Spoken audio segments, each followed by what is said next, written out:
Que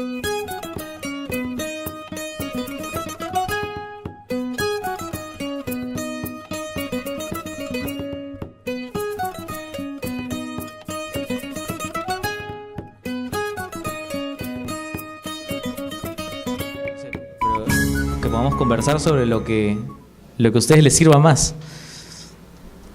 ¿Y cómo? Gracias. Hola, quería saber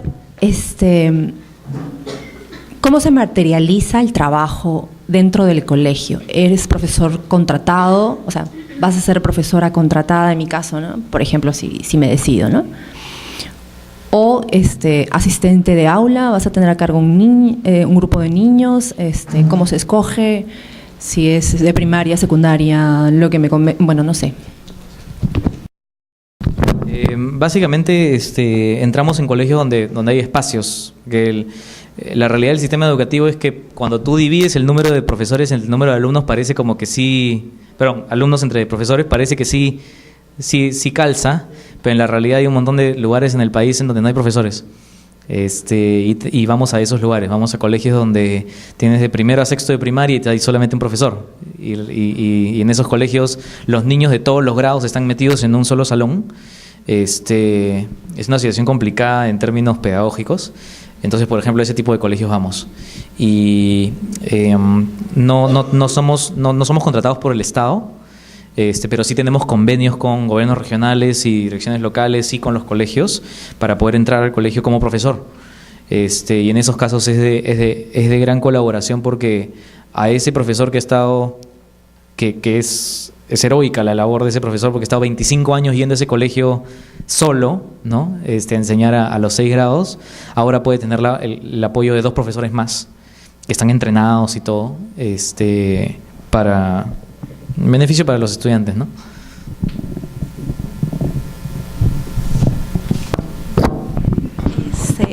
¿Y cómo deciden qué enseña el profesor? O sea, ¿hacen una evaluación de la persona que se integra y eso sí que deciden, o cómo decide Enseña Perú? Sí, nosotros enseñamos principalmente comprensión lectora, lectoescritura, que es el curso de comunicación, y matemáticas. Entonces, cualquier persona que entra a Enseña Perú entra a uno u otro, o los dos, si es que estás en un colegio rural, por ejemplo, en donde tienes que enseñar, te encargas de un salón, ¿no? En colegios, por ejemplo, por acá en la zona, en Pachacútec, etcétera, entras como el profesor de un solo curso, pero en distintos grados. Esa es otra manera. La manera en cómo hacemos el match es que en el proceso de selección hay evaluaciones de ambos tipos, de lectoescritura y matemáticas, para ver si tienes las aptitudes. Ese es un punto. Y el otro punto es tu carrera y la afinidad de tu carrera. Entonces, las personas que son, por ejemplo, de ingeniería, negocio, etcétera, son los más que van a matemática, y los de ciencias sociales o literatura, ciencia política, van más a comunicación.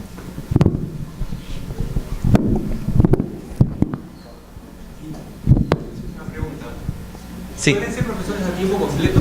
Sí, a tiempo completo. Se unen a tiempo completo, sí. Ya.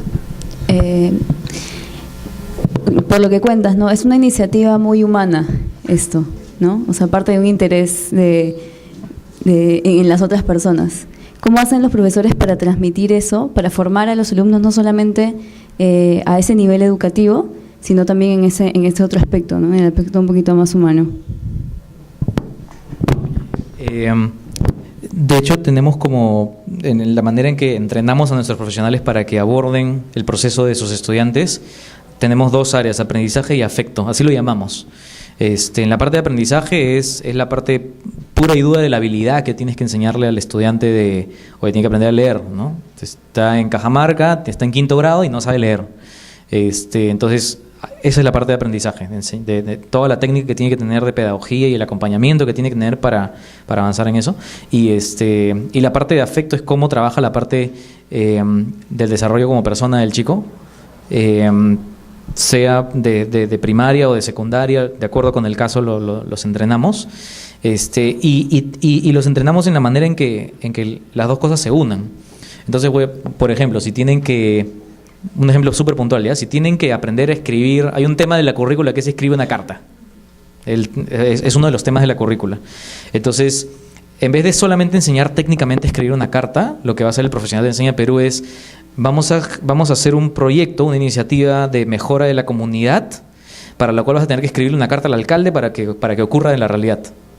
Entonces lo ata a un propósito que sea de servicio a otros o de encontrar tu propia visión personal, y a eso ata toda la parte técnica del aprendizaje.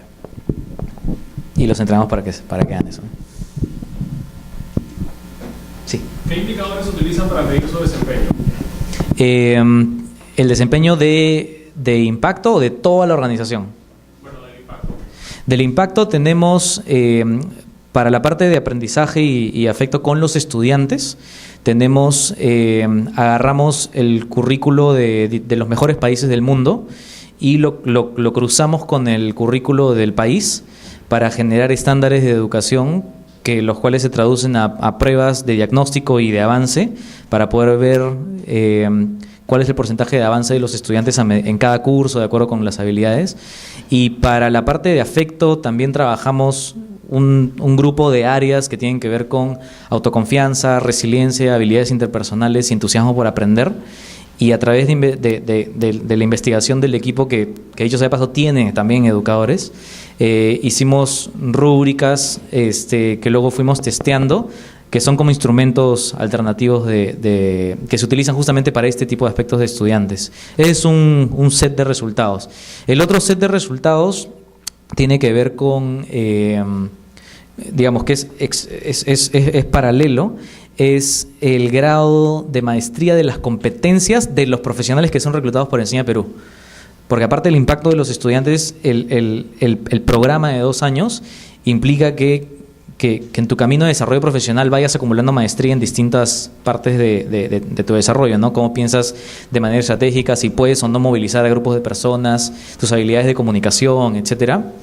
Y esa es una combinación, todo es una combinación interno-externo, ¿no? Nosotros funcionamos permanentemente hacia adentro mirando nuestros resultados, pero en puntos en el tiempo traemos alianzas externas para que miren esos mismos resultados, pero de una perspectiva externa. Entonces, por ejemplo, con el tema de las competencias, una vez al año, y esto lo hemos comenzado a hacer desde el año pasado, cogemos una muestra aleatoria de nuestros profesionales de Enseña Perú, y una organización tipo Laborum, por ejemplo, agarra las competencias y nos hace el diagnóstico de si realmente están desarrollándolas.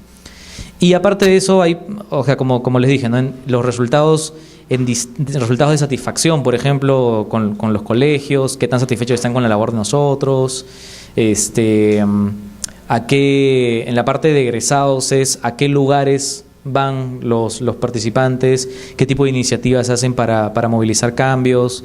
En la parte financiera hay otro tipo de indicadores de liquidez, etcétera, ¿no? Tenemos una pregunta ahorita que nos está llegando de una persona que está viendo esta charla también por internet, ¿no? También están pasando por livestream.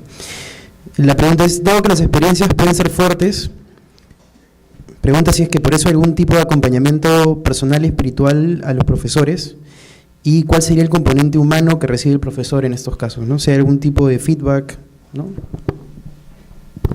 Sí, como parte del programa de liderazgo, tú tienes un coach durante los 2 años. El único propósito de ese coach es acompañarte justamente en tu proceso de liderazgo,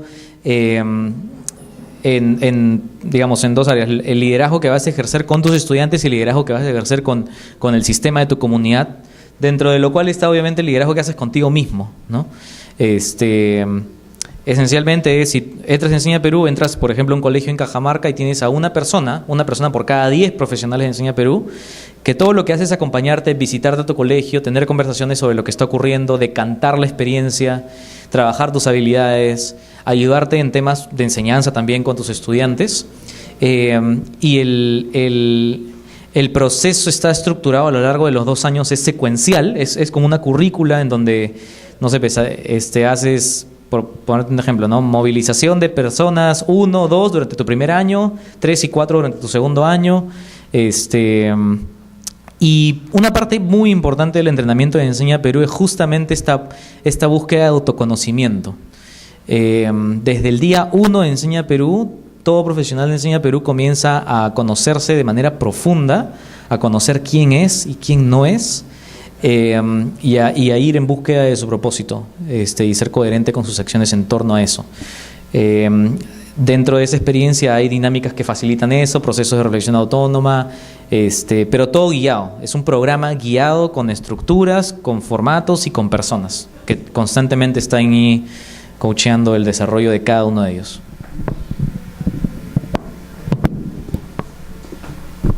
Bueno, esta sería una pregunta personal ya. ¿Cómo han conseguido todo este tema del fundraising que estamos hablando justo en la mañana, ¿no? O sea, algunas personas acá también llevamos a cabo algún tipo de actividad social, algunas por su lado, otros en conjunto también lo hacemos por aquí, y a veces, pues no sé, conseguir 5.000 soles para un evento que tenemos que hacer es casi una tarea titánica realmente, ¿no? O sea, desde comprometer a todo el mundo para que tengan fondos, etcétera. Y bueno, ahora que has dicho que ustedes tienen 7.3 millones, yo veo 5.000 soles y digo, bueno, hay una pequeña diferencia ahí, ¿no? Entonces, ¿cómo realmente hacemos, en este caso, para que las empresas, que digamos, sabemos que son las que más fondos pueden dar o más dinero pueden dar, crean en tu proyecto realmente y apuesten por ese proyecto, ¿no? Porque muchas veces estas iniciativas que podemos tener, que son muy buenas, son bastante limitadas también, ¿no? Que es la experiencia que creo acá podemos tener todos, ¿no? A veces tenemos que luchar por conseguir colores, lápices, pelotas de fútbol, no sé, etcétera, ¿no? Y cada uno, me imagino que en su propia experiencia será lo mismo. Entonces, ¿cómo darle esa visión un poco más profesional a todo este tema del fundraising, ¿no? Si nos puede dar un poco, en base a lo de Enseña Perú, ¿no? Ya, yo creo que, a ver, en principio creo que el foco debería estar en la idea. Cuando el foco está en la idea y que la idea es buena, la plata viene. ¿Y por qué la plata viene? Les voy a contar algo que ahorita estoy de vacaciones, termino mis vacaciones el lunes, pero antes de salir de vacaciones, una persona me dijo algo muy interesante. Esta persona era el gerente del grupo BBVA, el que maneja todo el grupo. Me contó su historia personal, y al final me dijo, la diferencia entre mi generación, él tiene como 40 y tantos, la diferencia entre mi generación y la generación de mis papás es que la generación de mis papás no tenía mucha plata. Y estaban básicamente tratando de todo dirigirlo a proveer educación a mí y a mi generación para que yo pueda hacer un salto generacional de mi familia, por ejemplo, ¿no? En mi caso, me decía, yo he podido ahorrar y mi generación está pudiendo ahorrar 2 o 3 veces más de lo que mis papás pudieron ahorrar, porque también porque el país está ya no hay terrorismo y o sea, este tipo de cosas en donde toda una generación tenía que ponerse a trabajar para que la economía esté bien. Eso ya no es una realidad para esta generación. Entonces nos dijo, hay un montón de gente que tiene muchas ganas de invertir, solamente que quiere ver que la idea sea potente. Y si la idea es potente y el modelo, en ese caso él me dijo, el modelo de negocio funciona, ya, va al toque, porque de hecho tienen muchas personas tienen unas ganas por invertir en temas que abran oportunidades a otras personas. No solamente que sean máquinas de generar dinero, ¿no? Ahora, directamente a la pregunta, entonces, volviendo a la primera premisa, si la mentalidad está en la plata y no en la idea, entonces las posibilidades creo que se van a restar, porque vas a estar convenciendo a la gente que simplemente te dé plata, ¿no? En vez de convencer a la gente de que te siga en una idea. Y la idea tiene que poder, o sea, ¿dónde se traban normalmente algunas ideas? Cuando la idea no tiene nada que ver con la persona que te tiene que apoyar, o cuando tú no puedes hacer evidente eso. O sea, y no necesariamente digo que tenga que ver algo que sea un interés directo de su chamba o lo que fuere, sino que puedas hacer que la idea sea cercana a lo que cualquier persona, tenga plata o no tenga plata, a su vida, a lo que la persona cree, y así comienzas a movilizar a la gente. De hecho, creo que el mejor entrenamiento es tratar de movilizar y entrenarte mucho más movilizando a gente que tiene mucha capacidad para influenciar, pero que no te va a dar nada de plata. Porque cuando la gente tiene plata, tú tienes una razón y sabes que estás yendo por eso, ¿no? Y creo que a nosotros nos funcionó mucho comprometer en la idea y perseverar para que vean la idea cobrar realidad de alguna manera. O sea, si nosotros tratamos de comprometer a la gente sin que vayan a los colegios y estén con los estudiantes, etcétera, creo que el compromiso no hubiese trascendido más allá del dinero. Y el dinero entra y pasa a ser secundario en alguna medida, porque es necesario, pero pasa a ser secundario porque el dinero que provenga de cualquier persona es exactamente lo mismo, ¿no? Pero la diferencia es cómo saltas de ese dinero a tener más compromiso. Y a que alguien te pueda dar tiempo, expertise, contactos, ganas, etcétera, ¿no? Sí, en la parte de comunicación, o sea, una cosa muy concreta, es que lo que hay que vender es lo que hay que tratar de transmitir es la visión de algo, más que el plan estratégico y las estrategias y así lo voy a hacer y este es mi presupuesto. O sea, esa es como la diapositiva número 20. En vez de la 8, por así decirlo, porque al final de cuentas casi el indicador de éxito es ya cómo me sumo y que la otra persona te lo diga en vez de que tú tengas que decírselo, ¿no? Es el mejor, no ocurre siempre, pero es el mejor que hemos visto.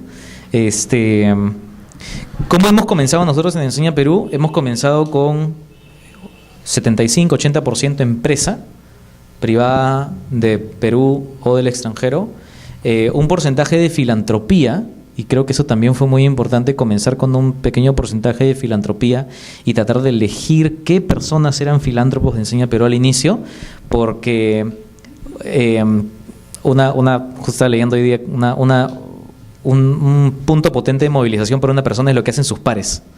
Entonces, si tú le dices a un gerente general, oye, este pata ya está metido, tienes más chances de hacer que otras personas se sumen también, ¿no? Importa mucho quién dice lo que se dice. O sea, ese es como que el tip clave. Si quieren que una persona me apoye, olvidemos de la plata. Puede ser plata, puede no ser plata, pero si yo quiero que esta persona me apoye, entonces hay que preguntarse inmediatamente quién le tiene que decir a esta persona. Porque al final de cuentas, ¿quién es el que tiene la confianza de decirle, oye, métete en esto, tienes que entrar en esto, ¿no? Y muchas veces nosotros tratamos de hacer esa estrategia, ¿no? Si queríamos llegar a un lado, tratamos de ver cuál es la persona que puede, o sea, que es un puente de confianza para nosotros, para poder movilizar recursos de cualquier tipo. Y lo último es que creo que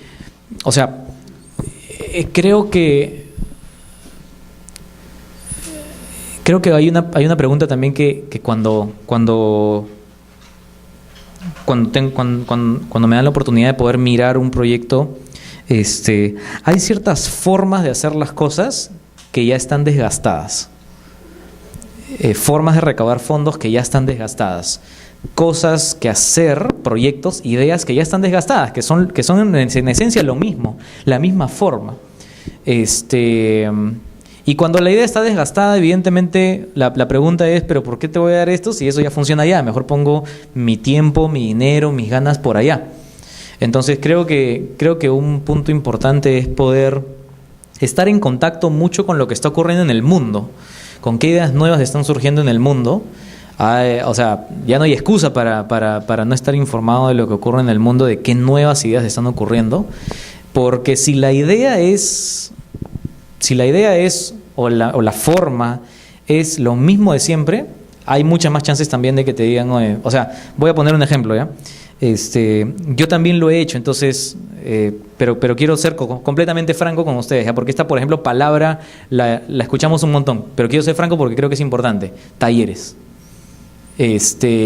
Cada vez que alguien quiere hacer algún tipo de tema de capacitación o de concientización, etcétera, las dos palabras clave que se escucha, que son que les recomendaría que no las digan tanto, es talleres y campañas de sensibilización, por ejemplo.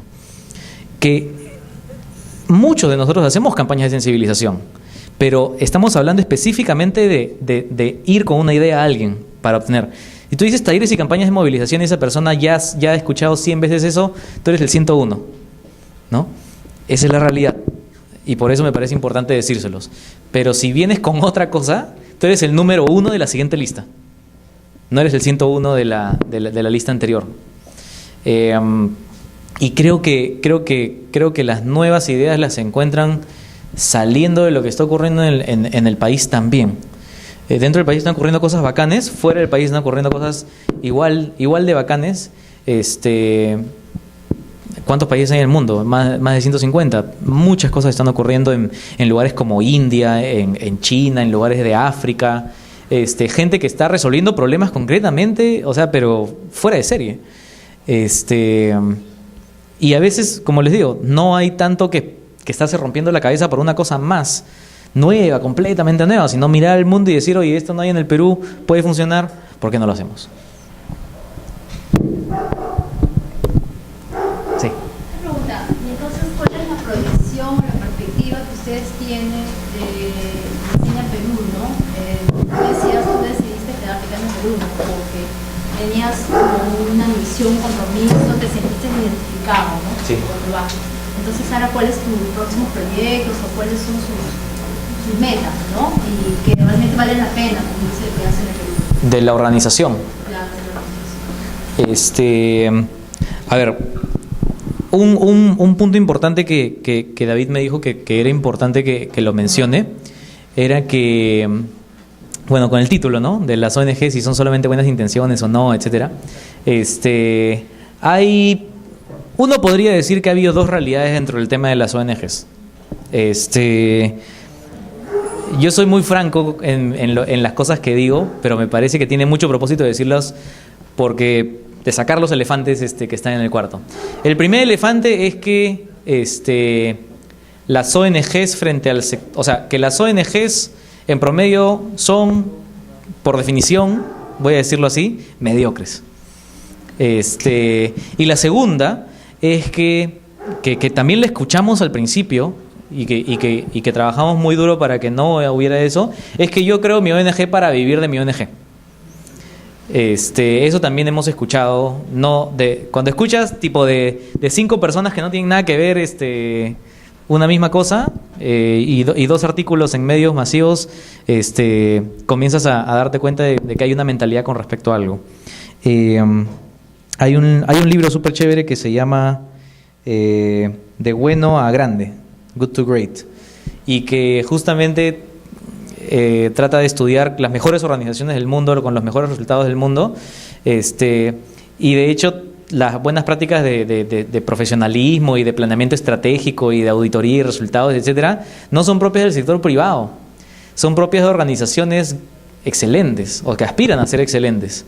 Y esa es una de las cosas que desmitifica, que ya se está comenzando a desmitificar, ¿no? Que si trabajas en una ONG, que finalmente es un título legal, una ONG, o sea, es una denominación legal, la cosa es laxa, pocos resultados, buenas intenciones, no trabajas con profesionalismo, o estás tratando de obtener renta para pagar tus rentas, ¿no? Creo que si alguno de ustedes tiene la idea de sumarse o de crear algo en el ámbito civil, que es básicamente una ONG en términos legales, creo que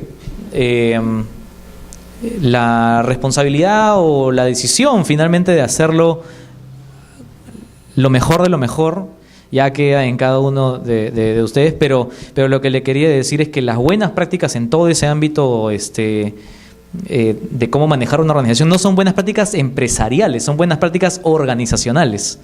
Entonces, una buena estructura de gobierno, finanzas en orden, trabajar por resultados, comunicación interna, gestión del talento, etcétera, etcétera, etcétera, entre las muchas cosas que puede hacer para que una organización esté aprendiendo a ser sólida, no es una cosa que provino de la empresa.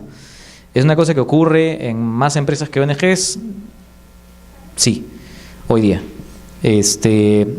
Lo digo porque ahora voy a responder justamente tu pregunta. Nosotros nos aliamos con Apoyo Consultoría para que nos haga el planeamiento a 4 años. El planeamiento estratégico, el mismo que hace a muchas empresas, afortunadamente lo hizo con nosotros pro bono al 2016. Y ahí tenemos 10 objetivos estratégicos que tienen que ver con, por ejemplo, que hoy día nosotros reclutamos a entre 70 y 80 personas este año, siempre vamos más. Al 2016 vamos a estar reclutando al menos 150 y teniendo 250 o 300 personas en colegios. Hoy ya tenemos 110, entonces estamos esperando duplicar la operación en 3 años. Estamos esperando que en términos de la gestión del talento interna, nuestros indicadores de satisfacción del talento que tenemos al interior de organizaciones superen el 90% en 3 años. Hoy día están en el orden de entre 78 y 85% en promedio de satisfacción con trabajar dentro de Enseña Perú. Esperamos que en 4 años haya por lo menos 20 casos de impacto comprobado en donde Enseña Perú sumó algo, porque nada de lo que ocurre solamente Enseña Perú, un montón de cosas funcionando al mismo tiempo, sino que Enseña Perú haya jugado un rol dentro de un caso de éxito comprobado, no una historia aspiracional, no un testimonio, sino un impacto comprobado, entre otras cosas, réplicas del Estado, temas patrimoniales, etcétera, que envuelven un poco la visión que tenemos a unos 3 años y que es importante tenerla. Los primeros 3 años no la tuvimos. Fue una decisión que tomamos porque ya teníamos que dejar de adaptarnos y movernos de manera reactiva y teníamos que cambiar a movernos de manera estratégica. Entonces, a partir del 2012 ya comenzamos a movernos de manera estratégica, a setear una visión más aterrizada que la visión y la misión de toda la organización y avanzar en torno a ello. Entonces, ahora trabajamos con planes de acción con planes de acción, pero monitoreados por Apoyo Consultoría, por ejemplo, en este caso, y que requiere una capacidad de ejecución muy fuerte de parte de la organización. Sí. Tenía 2 preguntas. Una era, un poquito años atrás, en tu caso, en tu experiencia, ¿qué crees que hizo que los primeros jóvenes, esos 5 de los que hablabas, que empezaron en Enseña Perú, se lanzaran, del equipo fundacional, se lanzara a armar un proyecto como es el que hoy en día hay, ¿no? Y el segundo va por un lado más de estrategia, de qué aspectos fundamentales crees que han permitido que Enseña Perú tenga el éxito que tiene hoy en día, ¿no?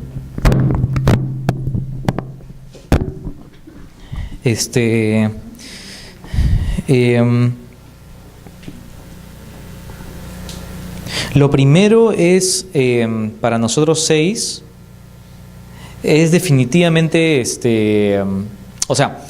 definitivamente compromiso con una idea o con tu país de repente. Pero ¿por qué te lo digo así? Porque esto ocurre usualmente con toda persona que entra dentro de Enseña Perú. Entras con una idea de compromiso, de ganas, etcétera, pero que con todo lo que vas viviendo a lo largo va madurando en el tiempo. Entonces el compromiso que yo sentí en ese momento no es el mismo compromiso que siento ahora. El compromiso que siento ahora tiene que ver con muchas de las vivencias que me ha tocado vivir como resultado de haber trabajado en Enseña Perú en estos años. Y creo que básicamente, eso y... Estoy tratando de convertir esta palabra que creo que no puedo decir en...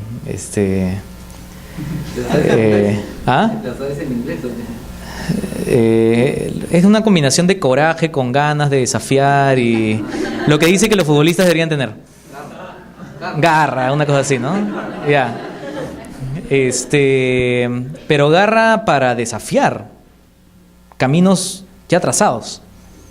Creo que eso. Otro pata de nosotros 6, claro, yo renuncié a la residencia en Canadá y a hacer una maestría en Canadá. El otro pata renunció a una maestría en Harvard. Y así sucesivamente, ¿no? La otra renunció a Johnson, donde está trabajando, para trabajar acá. y así sucesivamente. O sea, esa paz y tranquilidad, pero combinado con convicción, para desafiar un camino trazado, cuando te das cuenta que no va con tu propósito, creo que esa combinación es con el compromiso básico, ¿no? Porque si no te interesa, no lo vas a hacer, pues, ¿no? O sea, si no te interesa, aunque sea un poquito. Mi compromiso con la educación fue evolucionando, de hecho, y se fue transformando en compromiso con las personas en general. O sea, claro, yo personalmente hoy día sigo trabajando en educación, pero tengo claro que no necesariamente va a ser siempre educación. De repente, de acá a 15 años es salud, pero siempre y cuando tenga que ver con personas. Eso yo sí lo tengo claro. Enseña Perú es una alternativa clarísima que antes no existía para que gente así como tú, egresada, pueda meterse directamente, que le paguen y que se forme al mismo tiempo como un agente de cambio, en un problema que todo el mundo diría, creo que es entre los dos principales problemas del país. Eso no existía, porque antes, ¿qué tenías que hacer? Claro, yo como economista de la Pacífico iba a mi feria laboral y nadie te ofrecía nada relacionado con el tema educativo. Todo es bancos y aseguradoras y etcétera, y cada uno con sus carreras tendrá una situación, imagino, similar.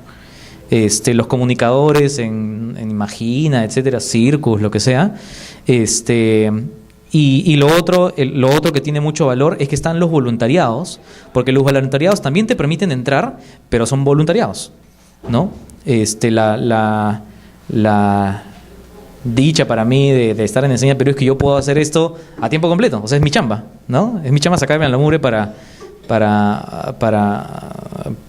que la educación del país sea mejor. Eso no había antes para gente de todas las carreras del país. Y la segunda de los elementos clave, para mí lo clave siempre es la gente. Entonces creo que, por ejemplo, la gente que nos apoyó en el directorio fue clave para que nos sigan abriendo puertas. O sea, seleccionar y comprometer, darle todo, a comprometer a un grupo de personas diverso que nos abran puertas. Creo que eso es lo más importante que les podría regalar de eso. Y segundo, el equipo, pues, ¿no? O sea, el equipo que luego llegó y ahora el equipo que está, como te contaba hace un ratito, de los que estaban al inicio ya casi no queda nadie, solamente quedamos 2 y es una organización que ha crecido de tener 4 personas gratis a 48 personas a nivel nacional que manejan la organización en 4 regiones a tiempo completo, más 110 personas que están trabajando en los colegios. Ya, o sea, y el equipo, la gente tiene una bonita combinación de compromiso con capacidad, ¿no? Nada funciona si no te jala, o sea, y ese es otro punto, porque tendemos a veces, no fue el caso de Enseña Perú, a hacer el proyecto con nuestro grupo de patas. Pero a veces dentro del colectivo, el grupo de patas, no está lo que necesita la idea. Y eso, por ejemplo, es un desafío. Eso es parte de desafiar un camino trazado, ¿no? Yo voy a hacer mi proyecto, que puede ser una idea fenomenal, pero dentro del grupo que tengo me falta tal y tal y tal y tal y tal perfil. O incluyo eso o no lo incluyo. Y si no lo incluyo, hay bastantes chances de que no salga como podría salir, ¿no? En el caso de Enseña Perú no nos juntamos un grupo de amigos. Nos juntamos personas que teníamos cierta conexión inicial, pero de ahí cada uno vino con un expertise específico, ¿no? Y creo que eso es súper importante. O sea, dentro de Enseña Perú o sea, desde el inicio en realidad nunca elegimos en base a amistad, por ejemplo.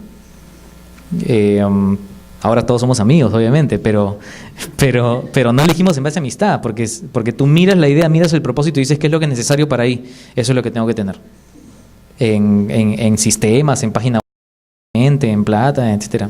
Siempre es en base a ese propósito, qué es lo mejor para esta organización, qué es lo mejor para esta idea, y eso es lo que tienes que hacer.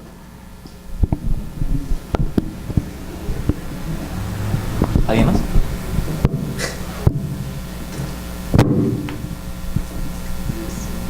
Ya, gracias. Sí.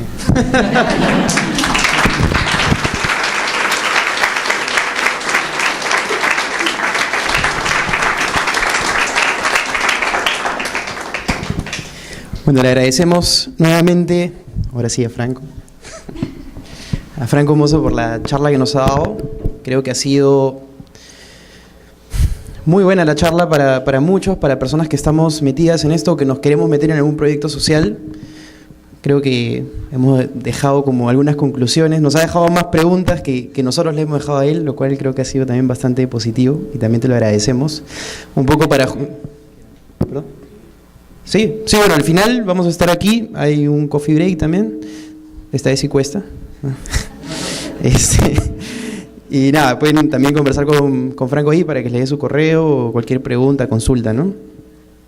Y nada, los animamos a, si están ya haciendo o si están metidos en una labor social, una actividad social, una ONG o lo que sea, los animamos a seguir ahí, a ser más profesionales, como yo creo que esa es una gran lección que nos ha dado Franco, y a no perder de vista también a la persona, ¿no? Es decir, yo creo que solamente el amor hacia la otra persona y obviamente hacia el proyecto que nosotros estamos generando o que estamos realizando en este momento, también va a ser ese gran aliciente, ¿no? Para poder seguir adelante. Entonces, bueno, nada, a seguir ahí y acción, exactamente. Bueno, muchas gracias.